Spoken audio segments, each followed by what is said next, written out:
do you like the feeling of power you have as a newspaper proprietor of being able to sort of formulate policies for a large number of newspapers in every state of Australia? Well, there's only one honest answer to that, of course, and that's yes. Of course one enjoys the feeling of power. The newspaper can create great controversies, stir up arguments within the community, discussion, can throw light on injustices, just as it can do the opposite. It can hide things and be a great power for evil. It's not a perfect system, obviously, but can you think of a better one? Hello and welcome to episode 13 of Murdocracy, the podcast that keeps an eye on the news and influence of News Corp, the most influential media company in the Western world. I'm Cam Wilson. And I'm Sami Shah. Sami, I was very disappointed to see that you were snubbed this week for editor-in-chief of the Sydney Morning Herald. I thought you were in there with a good shot, but yeah, you just missed out. You know, I ran a smear campaign against all my competitors, and in retrospect, I feel like that was a bad idea. It just backfired on me. Plus, also, I've just been really busy myself. I've been going, making all the signs and my clan rally hoodies for the protest marches and stuff. And, there's a guy I met who had a really good joke where he said, basically, it's seeming more and more like these Melbourne protests are being sponsored by Spotlight because it's just a lot of craft work. It's just people making stuff at home, like you feel good for them. Yeah, your pitch to pivot the Sydney Morning Herald to be the number one place for news for the anti-vaxxers and anti-vaccine mandate people didn't go down so well, did it? Not at all. I mean, they feel like they've already got their outlets that they can rely on, and they didn't need another one. And so, yeah, it was in retrospect, yes, it was a big mistake. But, they asked me what my 10-year plan was, and I had to wing it at the spot. I didn't, I hate job interviews. I think is the right answer there. Well, I don't know. They probably just couldn't handle the diversity, to be honest. Actually, the Sydney Morning Herald, they've never had a non-white editor-in-chief, right? I mean, that's probably pretty safe to assume for all of Australian media. For people who don't know what we're talking about, Bevan Shields, who is a long-time Fairfax, or I guess Nine Papers employee, very long time too, like very much associated with that kind of media and everything, and to be now promoted, this is a big deal. Yeah, and so he has worked in the press gallery for a long time and has been their London correspondent. I can't get out of my head. He wrote an article while he's over in London at the start of the pandemic, or a little bit into it, saying, hey, these guys in the UK, they're kind of doing the let it rip model. People are getting it, and he kind of wrote this piece about how it's not that bad. Like, people will get it, and it's herd immunity. And then it was only a few months later that he wrote about actually getting it, and he had an awful time. And I think the both stories placed pretty closely against each other was, it feels like the idea of getting it versus the reality changed his mind a little bit on it. But yeah, possibly. Do you think there's a lot of journalists who, at the start of the pandemic, there's a lot of them opining about how they think this should go, how it should turn out, etc. And since then, obviously, like many people without the expertise, they have since been proven wrong. Do you think there was a moment of humble eating crow, realizing that maybe I shouldn't be so quick to spout off with my opinions and things on things I don't know very much about, or they were able to kind of normalize this using cognitive dissonance? I think there's a lot of cognitive dissonance. I'm going to own up and say that I did the classic, very savvy take. I have a thing about the pitfalls of trying to be savvy, where I was early on, I think it was in February, I was reading a BuzzFeed US piece about how they were saying, look, we don't know much about the coronavirus yet, but let's keep things in perspective. It's early days, but the flu kills many, many more people every year. So I was going around to all my friends being, very, very savvy, being that the friend who knows it all, being like, you don't need to worry about coronavirus. You need to worry about this little thing called the flu. Yeah, that you were that friend. Yeah, that aged pretty badly. I mean, look, it's such a fast-moving area. I mean, we're seeing that now with Omicron, right? Like, people don't know what's going on. And the interesting thing is, I think we've done a better job this time of saying we don't know, and I think that's something that is so hard for the media to do, right? Because it's our job to find something, and it's our job to, at least, if we don't have much, pick out something that will entice people to read and give a bit of knowledge. But we're kind of in a holding pattern where we don't know much about it at the moment. And actually, the responsible thing to say is that we know that we don't know, but we will know Yes. soon, if you know what I mean. Yes, absolutely. And, we'll talk to experts and see what they have to say. And hopefully, some of the experts will turn out to be more accurate than others, which is some of the a thing that happens when you talk to scientific experts about stuff and blah, blah. But it's definitely, in theory, this should have been a big wake-up call on science journalism and affecting everything from climate change to all the other areas that we have, science journalism is involved in. But I don't know if it's actually happened that way. Yeah, it's funny that you say about experts. Sorry, I'll digress one more time before we get into the meat of the show. Yeah, we will actually talk about News Corp, but yes. It's funny that you talk about experts. I'm a tech journalist, and I work with a variety of academics and other experts. And there's at least one or two who, after working in the industry a while, I'm a bit sus about. And it's now really funny to see them held up in the media as someone whose opinion is, it's like an expert says this X, Y, Z. And I'm sorry, and to be clear, I'm sussing them not because I think they're a fraud or anything, just because I think that their judgment isn't necessarily great on this stuff.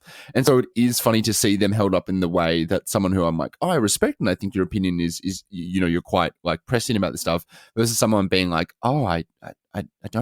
I'm not sure you entirely know what you're talking about, but you're happy to talk about it in the media. It does kind of expose the, the brittle foundations that a lot of the way that we find out about things are based on. Yeah, absolutely. There's a thing that when you work in a newsroom, there's the expert you call up, and they will say, look, I'm not sure about the science, so I would rather not say something. And then there's the expert you call up, and they will say, yeah, I'm good to go in 5. The cowboy, woo! Yeah, exactly. And as a news producer, you're going, I want the guy who's good to go in 5. It's only accuracy be damned sometimes, unfortunately. It's just one of the brutal realities of 24-hour newsroom, and we've seen that affect the way we've reported on the pandemic.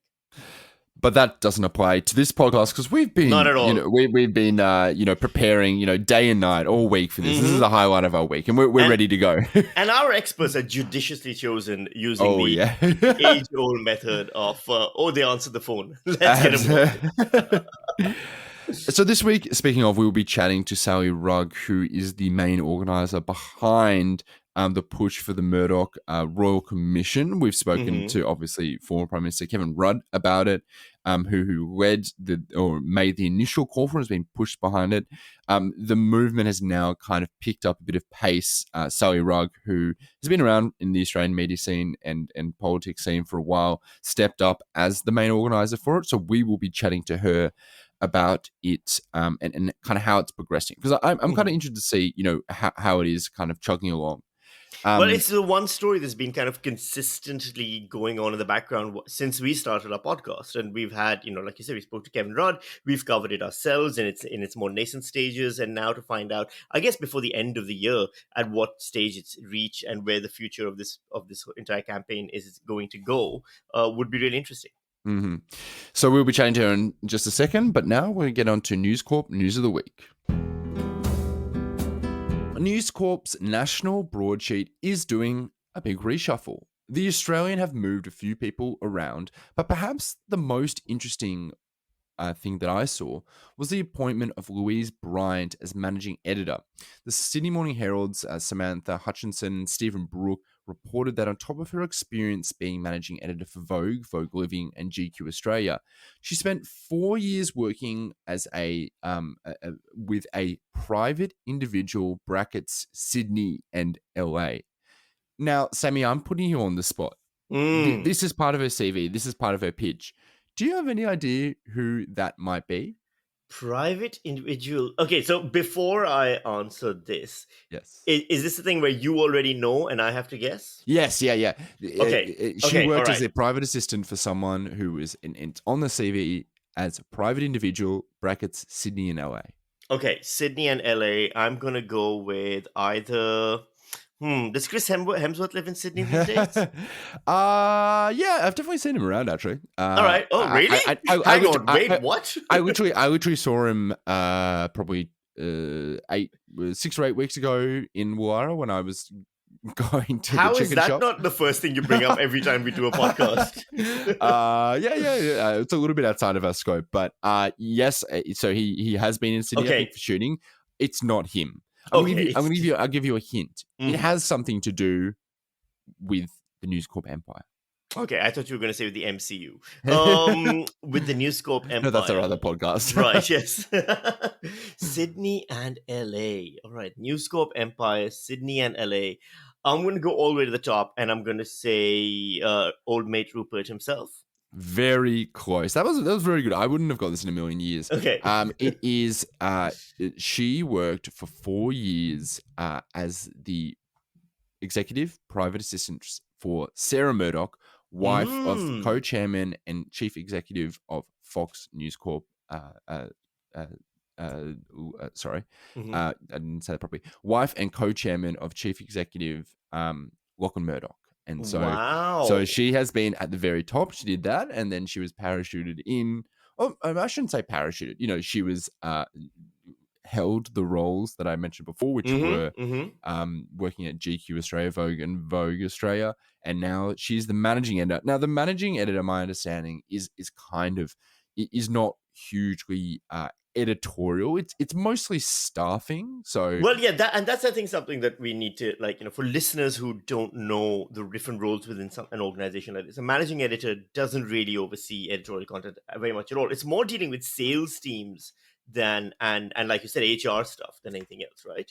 It's not quite, but like you'd almost say the journalistic equivalent of the CFO, where they're less about the actual they're more about the kind of businessy aspect of it. So yeah, no, there was a few others as well, but that was the one that really stood out to me. It is, just like Succession, for those who've been watching. Yes. I've actually caught up, by the way, Saturday, so I'm fully in. I was like, maybe I'm not into this new season. No, it is a great season. I'm all in. But it just like the Roys in Succession. At the end of the day, the Murdochs they really are just a family business. And doesn't that warm your heart? Absolutely. It's very much the model of news kind of ownership that's always existed, really, is that these things have always been family businesses and continue to remain family businesses, and proximity to the family guarantees you a certain level of success and wealth and access. And so, yeah, I mean, and obviously not diminishing anyone's skill sets or experience and expertise. But yes, clearly, being so close to Lachlan Murdoch in terms of a professional relationship has definitely helped as well. Yeah, I've got to figure out how we can elbow our way into that orbit. Hey, I don't know what do we do? Did we invite Lachlan onto the podcast, or what's our in here? Or maybe we just we hang out at the same we hang out where we know Boat club. Coffee. Where do they hang out? Gentlemen's club. Those kinds of things. Illuminati gathering. Yeah, right? Exactly. And then eventually, I think with the proximity, he'll eventually make us some kind of editor at The Australian. So only a matter of time. I see this plan working completely flawlessly. Here's another interesting story about kind of relationships, but this is about the revolving door between journalism and politics. Jessica Leo Kelton, who is the editor of the Sunday Mail and Saturday Advertiser, that's obviously in South Australia News Corp publications, will join the South Australia Premier's Department next year as the Director of Communications. That's according to InDaily's David Washington. The director position to be taken up was advertised as a SAES1, which for people who aren't familiar with the ins and outs of South Australian public service, that's that puts you at about $260,000 a year. So not bad. That is an excellent salary. That is way above even the salary for social media manager that was paid to Barnaby Joyce's current partner. So yeah, exactly. Either's good. So the role is they'll develop strategic communications that will raise the pride and profile of the public sector, work across government, as well as lead internal communication, media relations, and corporate corporate communications Hmm. activities. So, I mean, I always find these really interesting, Sammy, because I'm a journalist, and Yes. of course, I'm hugely interested in politics. So, and obviously, I care about what's happening in how governments work. But the idea of actually going into politics and the kind of the people who move between them and sometimes even move back kind of boggles me. I really don't know how you can be someone who does both and not just one. Well, there's a thing in so I do stand-up comedy, as you know, as well. And in stand-up comedy, there's two types of comedians. And by the way, there's no judgment on either one of these, but there definitely are very much two types of comedians. One is the comedian who loves doing comedy for the sake of doing comedy, and then also does other things. So I'm trying to think of a good example. Okay, Dilruk Jayasena or Dave Hughes, for example. Hmm. Both of them, even though they're like, Dilruk is currently on MasterChef and a whole bunch of other TV shows. Dave Hughes, we know, has a huge career in radio and TV and everything. They will Hmm. still, you'll still see them at comedy clubs all the time. You'll still see them gigging, working on the next hour, etc. So they're comedians who love doing comedy and they do other stuff. Then they're the ones who join comedy just to get famous enough to then transition to something else like hosting a TV show, presenting a Mm. radio show, etc. And then comedy is something they can shed behind them because now they've got the next deal or gig that they really wanted. Some of these journalists remind me of that. The ones who become journalists spend some time in the field, working within journalism, but very much use it as a way to develop connections, develop relationships, so they can transition to PR or transition to head of communications in a political kind of spectrum. And it definitely makes me uneasy because it calls into question that one thing that we so fundamentally need to continue to call into question is the relationship between journalists and people in power. If you're close enough to someone in power that they will hire you from a journalistic role to then work on their team, then that calls into question the journalism you did for them or around them or at them or off them in the past as well, I think. Yeah, I think that's right. Like, hypothetically, in a world where everyone does their jobs and understands people are doing their jobs, Hmm. a politician should be able to hire a journalist who held them to account critically because they know that they're just doing their job. That's not really the way that it works in the real world, I don't think. Like, I don't think uh, Andrew Lamming isn't going to hire Louise Milligan because of the way that, Yes. or Alan Tudge What a or coup Christian that would Porter. be, Yeah, though. Yeah. exactly. Yeah. Because they say, well, you covered the things that I either did bad or allegedly did bad, but I respected the way you covered it. I'd Hmm. love for you to come on as a spinner. It's not really how it works. You do get the sense that it is people who've had a cozy relationships, who've gotten those drops, who've covered them in ways that meant that they thought there was someone to bring on board. Like an example of this was I think it was the political editor of the Courier Mail. Her name was Renee something. I've forgotten her last name, but she would often write a lot about Peter Dutton and police and immigration, and depending on where he was, in a very positive way. And then, just all of a sudden she quit and went to go work for the Queensland Police Department and I think like headed up their communications as Hmm. well. Hmm. And it was just, yeah, I don't know, it just makes you look at what they did during their journalistic career and just like think about it. The other thing I was just going to mention before we move on as well is the other one that weirds me out is journalists who become politicians themselves. Like we're seeing that Well, that's something we're seeing very mm, recently in the mm, next election as well, with an ex-ABC journalist now throwing her yes, her cap into yeah, the ring. Zoe Daniel, and that was the one I Hmm. was thinking about because I saw over the I saw kind of her campaign launch and stuff, and I was seeing some of her stuff on social media, and it was just it's crazy how quickly someone goes into politician mode, and by that I Hmm. mean like she was doing the like 3-word slogans. She was even doing the like I like saying, oh, we need to cut emissions by 50%, despite the fact that I'm sure as a journalist she knows that like doing that would like make sure that we enter into a climate apocalypse. But obviously, I mean, this is just my gut feeling. It's like a pragmatic decision she made, as part of her election pitch. But Hmm. like to me, it's like how someone can switch gears into being a politician, and of course she's observed it, and all these other politicians, all these other journalists have in the past. I don't know. I don't know. Could you do it? Do you think you can make a switch like that?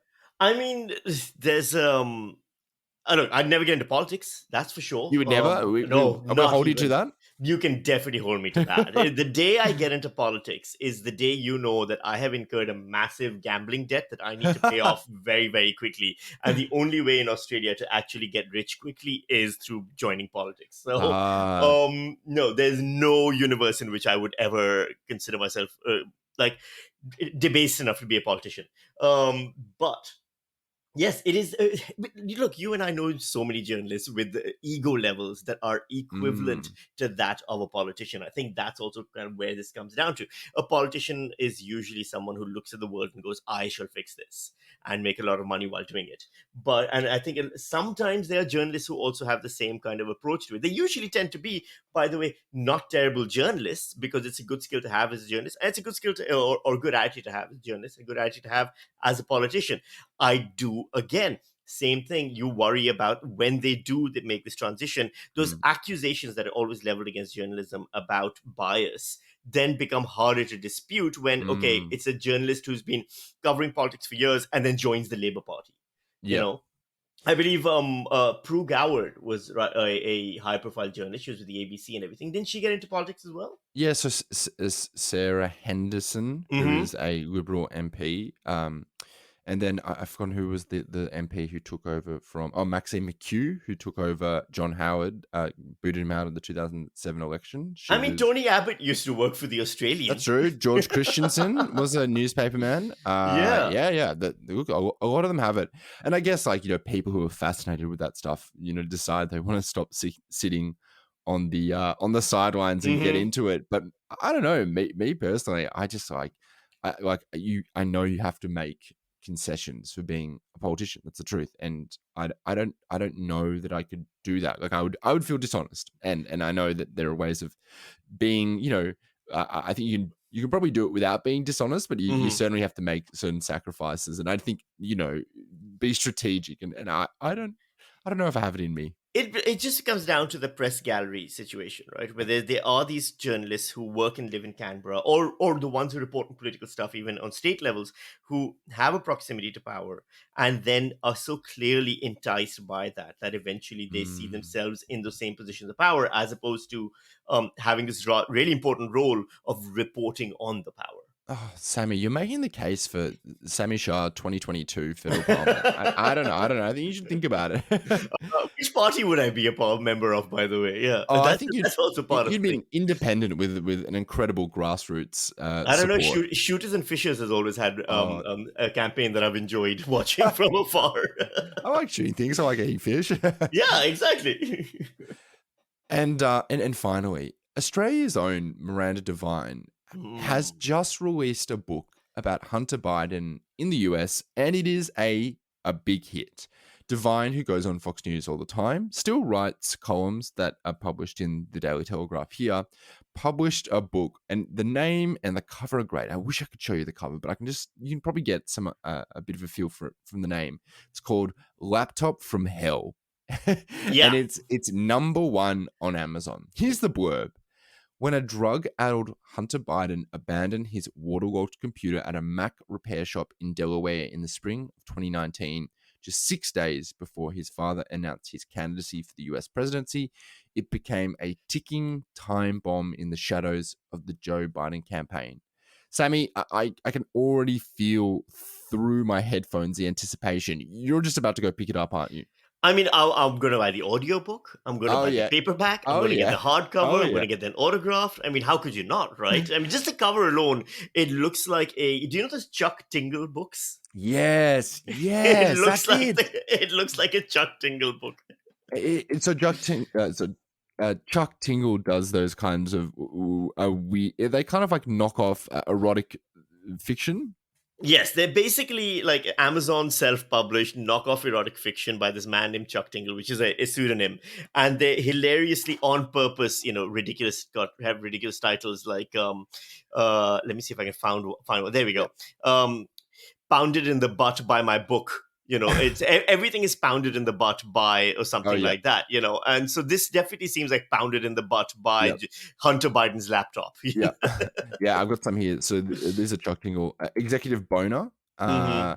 Living inside my own butt for 8 years, starting a business, turning a profit through common sense reinvestment and strategic targeted marketing. Oh my God. It really does have that kind of like dingy, but then with kind of like strong reds color. And it's so just to explain the cover, it's Hunter Biden's face. He's smoking a cigarette. It's a dark shot of him, and he's it's just like a straight on, and he looks quite disheveled, and there's certainly a feeling of eroticism around it. I'll say this much: on Goodreads, the book has a 4.56 stars wow. rating. Let me see. Are there any good reviews? There's 9 reviews. They all are raving about it. Thank you for your service. How exact? Hang on. I wish I had not. Okay, but this is funny. Someone's given it 5 stars. Yeah. But they've written, "I wish I had not read this book. It made me sick to my stomach to read about the corruption, debauchery, addiction, and outright evil permeating the president and his family." Blah. Basically, it's like this book is the truth that we needed about the Bidens.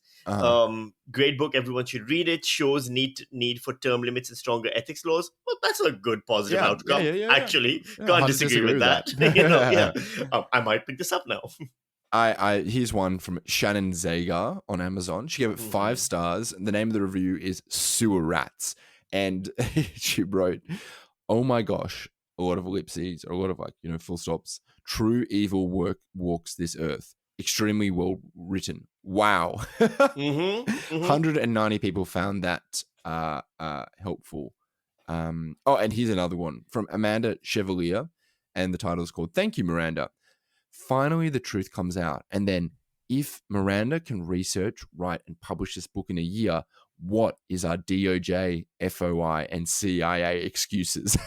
Well, look, that's not a wrong point. I mean, given her output, just in terms of the columns she writes, the Fox News appearances she makes, and the amount of time she spends on Twitter, just absolutely making wild accusations about things. Yeah. I don't know how she also found the time to write and research and write an entire book about Hunter Biden's laptop. So clearly, from a productivity standpoint, she is someone that we need to look at as a inspiration and an icon.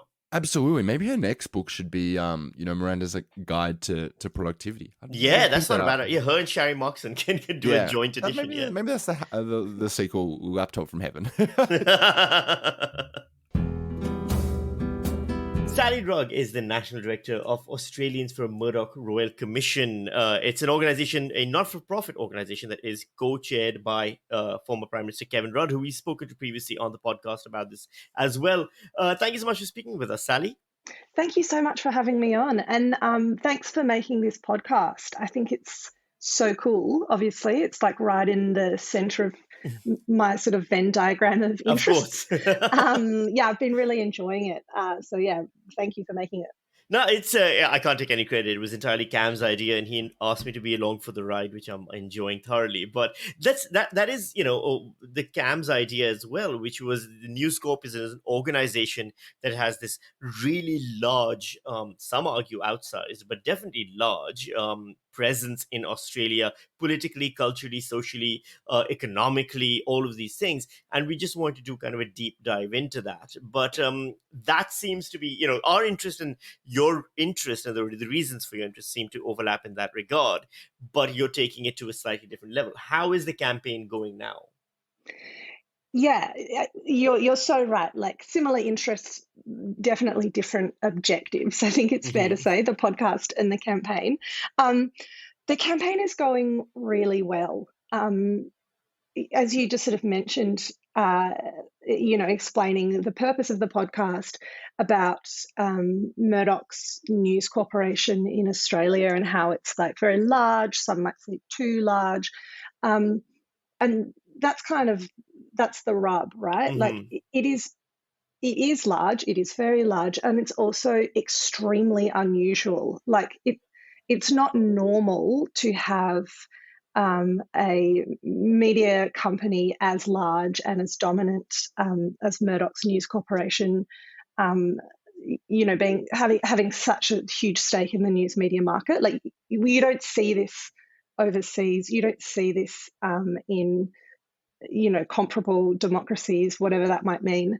Well, the three biggest democracies that we can think of, United Kingdom, USA, and Australia, when we think about something like this, it seems to be pretty standard, as maybe this is the new normal.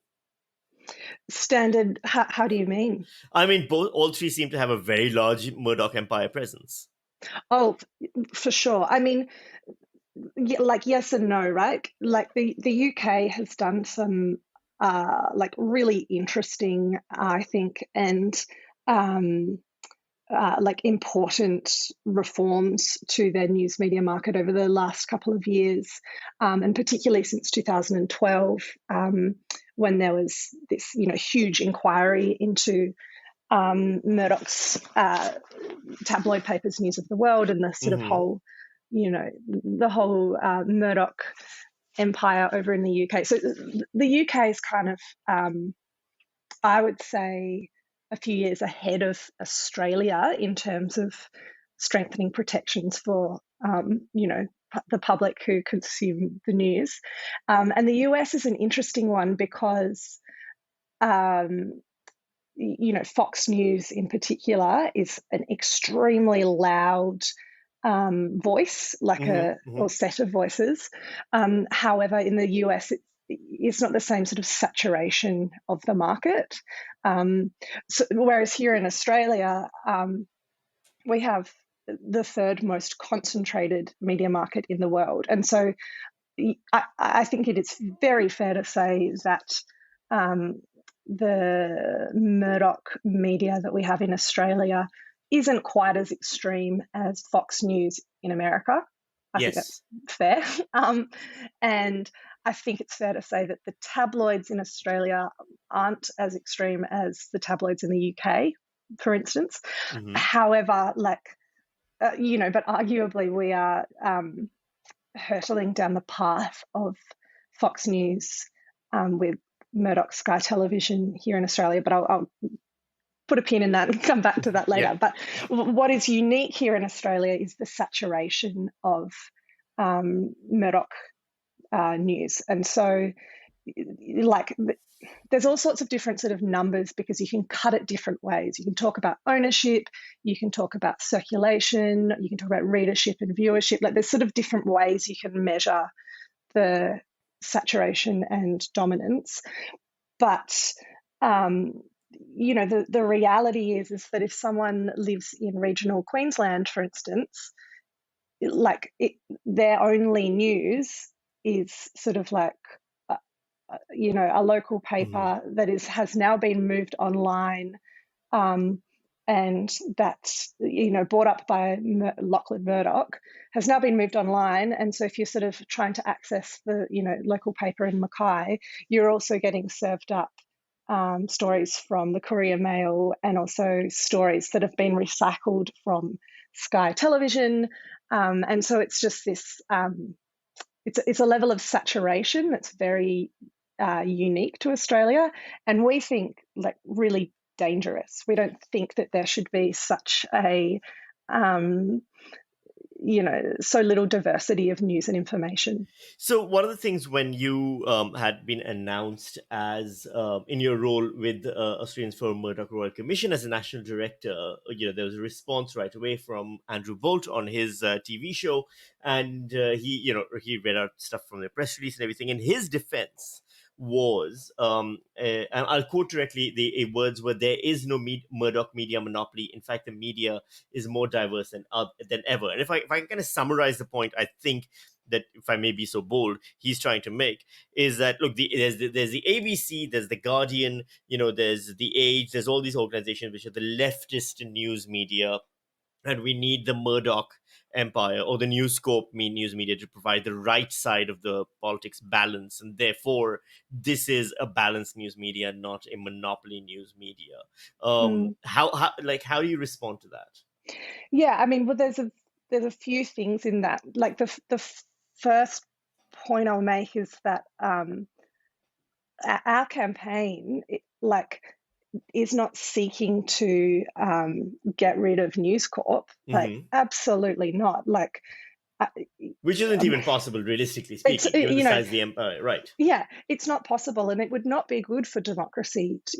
We want more journalists working really hard. We want really well-funded, sustainable local newspapers that can investigate fearlessly, and we want more publications who can publish bravely without fear of falling foul of prosecutions, defamation or whistleblower laws, or we want a more diverse, more robust, and just greater media. So I think it's really important that there are publications and voices that sort of pursue right-wing angles and frames and conservative talking points and all the rest of it. That's great. This is not Australians against The Spectator and Quillette. We're not Australians against 2GB, although I suspect many of our members are not huge fans of 2GB. But so Andrew Bolt is being a little bit cheeky, I think, suggesting that this campaign is seeking to get rid of right-wing voices. That's not the case at all. And in terms of diversity, there is a sort of technical truth that there is a diversity of information at the moment, because you can open up a social media app and see thousands upon thousands of blogs or podcasts or links from anywhere in the world. And so that's a huge diversity of information.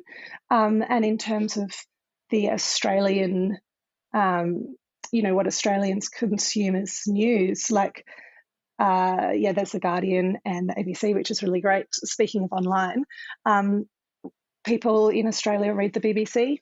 They read the New York Times, they read Al Jazeera, all really reputable and wonderful publications. But when was the last time the BBC reported on what's happening in the local council in Cairns? Or when was the last time that Al Jazeera followed this inquiry into the the child protection system in Western Australia, right, yes. So sure, there's some more diversity, but when we're talking about diverse Australian publications, it's the sort of protectionism there is about making sure that journalists are able to hold power to account, not just in the press gallery, but right the way through to our states, our communities. And so last year, under the cover of the COVID pandemic, Lachlan Murdoch and News Corporation Australia bought up hundreds of regional newspapers and promised that that News Corporation was going to reinvigorate local news, only to a few months later close them down.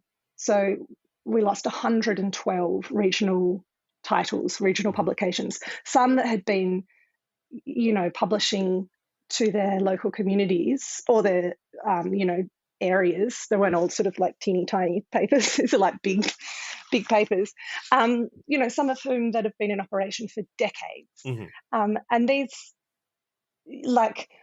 when these papers were bought up by News Corporation, that was, in my opinion, too much media ownership for one person, one corporation. But closing them down is far worse. Now there's hard-working journalists across the country who lost their work. There's communities all around Australia who lost their source of local news. And so, sure, they can read the New York Times, but it doesn't give them local information, and it also doesn't hold Unless something's gone horribly wrong in the community. Yeah, yeah, usually, yes. exactly. And you don't want the Wall Street Journal to sort of be like, hey, there's this tiny town in regional New South Wales. All right. Well, so one of the things that you'd said when you were announced as the national director of this campaign is that I'm quoting here from an interview you had, I think, with Amanda Mead at The Guardian, where you said you were really frightened to take on the role because, and I'm quoting, because I know that News Corp will come at me and try to destroy my reputation and intimidate me into silence. It's been a few weeks since then. Has there been that kind of campaign? No. But what does that mean? It's weird, right? So I'll share a little trade secret. I'll give you a little bit of how the sausage was made. So that Andrew Bolt piece that you referred to just a moment ago, so the way that we launched Australians for a Murdoch Royal Commission was we did a soft launch. So we did like an announcement to our supporters of the campaign and a media release. So we did like a little announcement on the Sunday, and we had a big online campaign launch the following Thursday. And we did that in the hope that we would get a hit piece like this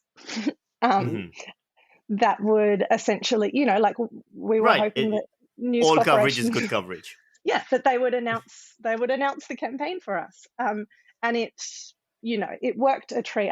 We couldn't have asked for a better piece of publicity than Andrew Bolt, essentially reciting the campaign lines from the website.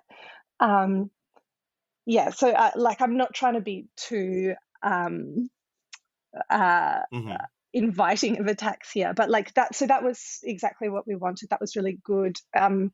And we made hay of that attack, or that piece. And so on the Thursday night launch, we had 12,000 people attend that online launch, which is I have been running digital campaigns for quite a long time now, coming up to 10 years, which is quite a long time in digital campaigning world because it's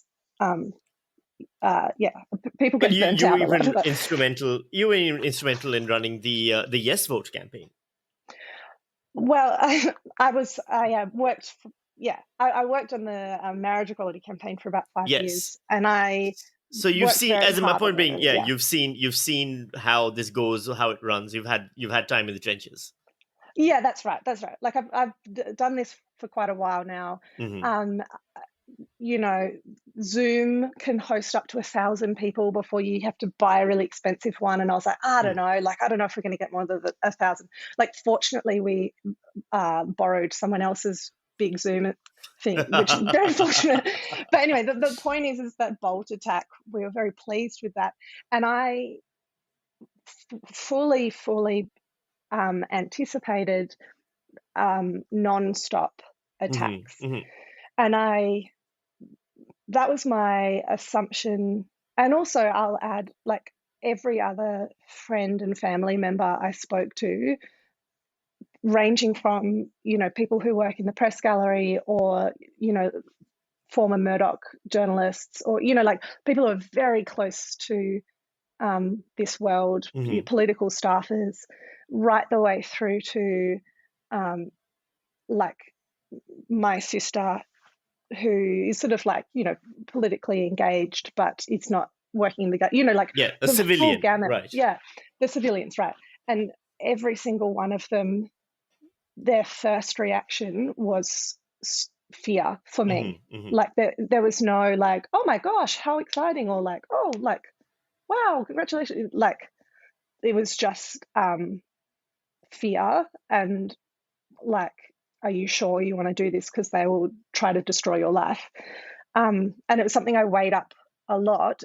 So I have had this experience, not to the extent that someone like my friend Yasmin Abdelmajid experienced, or some of my Aboriginal friends who I've had friends who've experienced it far worse, and we have, witnessed many people, usually women of color, experience News Corporation attacks far worse than I have. However, when I was working on the marriage equality campaign, News Corp was like completely rabid. That, you know, like particularly during the survey campaign, when there was like not that much to report on for months, it was just sort of like, yeah, everyone's voting yes or no, like a real daily beat with attacking the yes side, and that looked like attacking the visible yes campaigners. So like I got several beat ups then, and you know, there's been other points. So like I weirdly feel like I am sort of uniquely match ready for an onslaught of attacks, but it hasn't happened. And so my sense is, you know, a view I have formed after speaking to some people who used to work for News Corporation and people who are general Murdoch watchers, is that News Corporation are deliberately ignoring the campaign, perhaps because not giving that free publicity, basically. Exactly. And I think perhaps because of that Andrew Bolt piece that we sort of turned into ads for ourselves and, you know, used as a fundraiser. So, well, but that's the thing that that kind of makes me wonder, right? In terms of as beasts go, it is a nimble and agile beast. The News Corp organization, it survived a long time. It survived a lot of different attempts at limiting its power, and some would argue it's actually thrived despite everything that's kind of come at it, including the internet and the .com boom, all of these things, and previous attempts at you know, limiting its power. Do you think, or do you worry that there's a very good chance that this campaign, even though it's got some heavy hitters behind it, a former Prime Minister, Luca Licari, who works for Trades Hall and has done a lot of work in this area as well, yourself included, in the end, if, you know, let's say the next election we see a return of the same federal government, this just will never get up? Stranger things have happened, right? Like, you know, like if someone had said that not only would a Liberal national government legislate for same-sex marriage, but they would do so and try to put their own brand all over it and say, like, look, the legacy of the Liberal Party, look what we did. Like, if someone was to, so that happened in 2017, if someone was to tell you that in 2015... I definitely predicted that in 2015. I remember actively saying exactly those words. Yes. That, okay, well, that they'll do this and they'll put their brand on it. Right. Let's do 2014 then, when Abbott was still in power. Right. Yes, okay. Good point. But my point being is like, or look at the Banking Royal Commission, right? That it was like, no. Okay, yes, okay, and it's ours. And so like one of the... you know, like something that is true for almost every successful campaign is that the person or the body of power or the you know, the decision maker, like the reason it is a campaign is because there is opposition to making change, and if your campaign is successful, like not only do you change the mind, or, you know, you can make that change with the decision maker, but also through the course of your campaign, you make the change you're trying to achieve. You know, you have the job of a campaign is to make inaction on something incredibly politically costly and action on it incredibly politically beneficial. And so like, the best and simultaneously worst part of successful campaigns is seeing the person or the party or the corporation or whoever it is who has said no for so long turn around and be like, yes, we're doing it, and it was our idea, and this is why.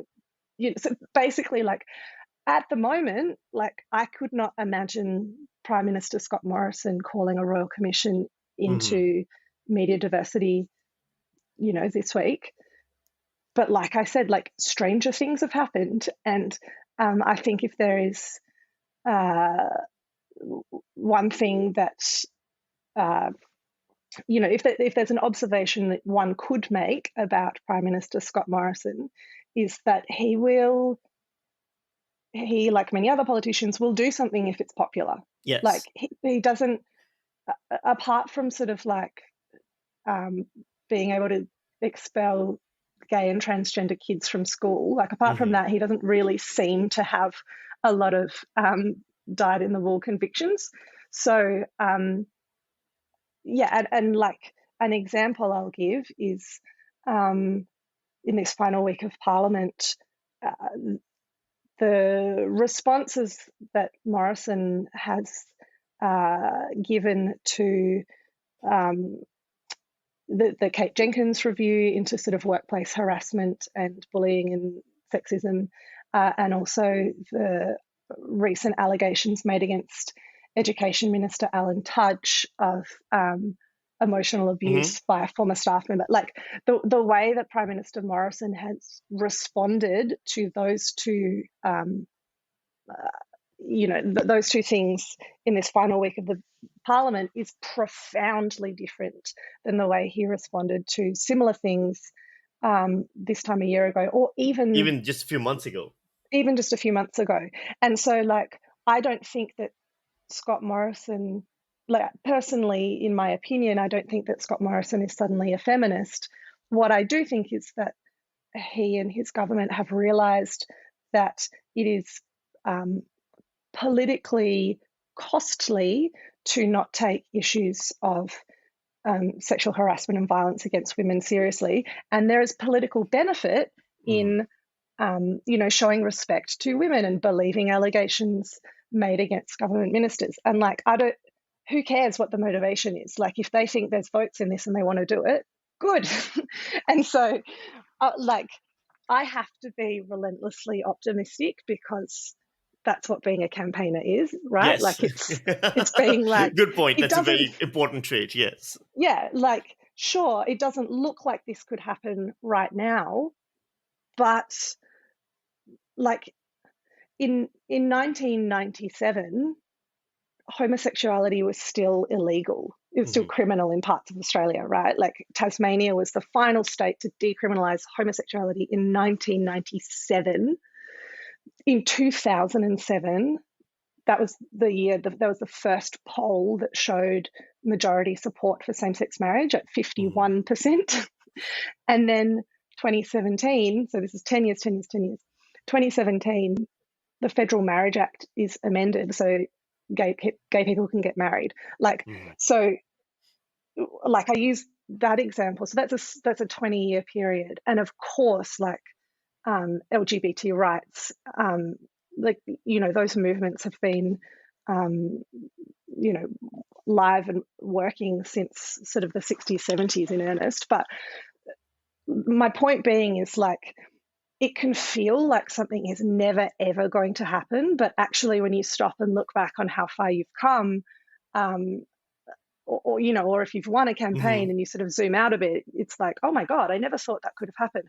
And I use that example because I don't think that here in Australia, when we are talking about Rupert and Lachlan Murdoch's stranglehold over our democracy and our sort of public opinion and public consciousness, and the impact that this news beast has on our communities, like, I don't think we are in 1997.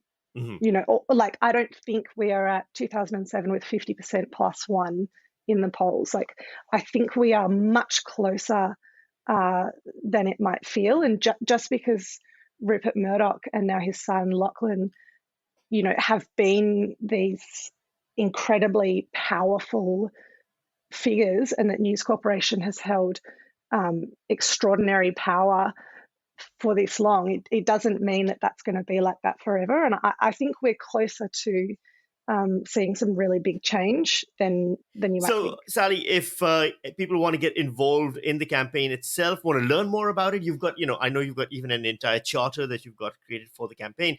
Where can they go? Yeah, great. So our website is AFMRC, so that's like Australians for a Murdoch Royal Commission, afmrc.org.au. And if you go to that website, you can like sign up to be on our email list. And so at the moment, I'm emailing our members once or twice a week, depending on what's happening like in the world, with campaign actions to take. So we've only been live for 5 weeks, but the last few weeks, members have been sending emails to the senators who are on the Senate inquiry into media diversity. And I know you had Sarah Hanson-Young on a couple of weeks ago. So they have been sort of like doing an email lobbying campaign to those senators, requesting that they recommend a royal commission out of this inquiry process. They've also been like putting in phone calls to decision makers within different political parties. So I sort of like get in touch each week being like, okay, this is what's happening. Can you please take this campaign action? So you can sign up to the email list. And there's also 2 other sort of functions, I suppose, on the website. One is called Report the News. And so anybody who has ever like tried to make a complaint to any media publication really would know that it is akin to like trying to update your details with Centrelink. Yes. Like it's designed to break you. And it's, it's this like arduous, complex, useless process. Like it's almost as if the media watchdogs don't want people to make complaints. It's extraordinary. But like, and then if you actually do even get your complaint heard by ACMA or the Press Council, and it's upheld, like if it's all very unlikely, but if that happens, like the consequence is nothing, right? Like the consequence is like a one line in the newspaper being like, correction, we should not have incited a race war, like there's no so we've got this one function called Report the News, and so it's like a tool on the website that helps streamline that process, A, to make the complaint, and B, to nominate AFMRC to act on the complaint's behalf. So then we can sort of advocate, on behalf of the member making the complaint to the Press Council and ACMA, and sort of streamline and organise all those complaints together rather than them being these very disparate, disheartening processes around the country. And then the second thing you can do on the website is to share your story of if you have experienced, like you as the listener of this podcast and your friends and family, like if you have experienced harm as a result of something that's been published or broadcast in Murdoch's News Corporation outlets, you can let us know through there. And so the stories that are coming through at the moment are like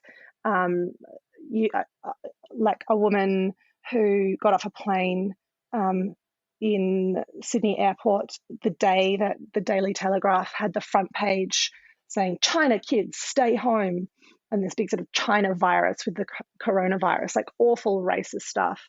And she got verbally harassed in the airport because the person perceived her to be Chinese.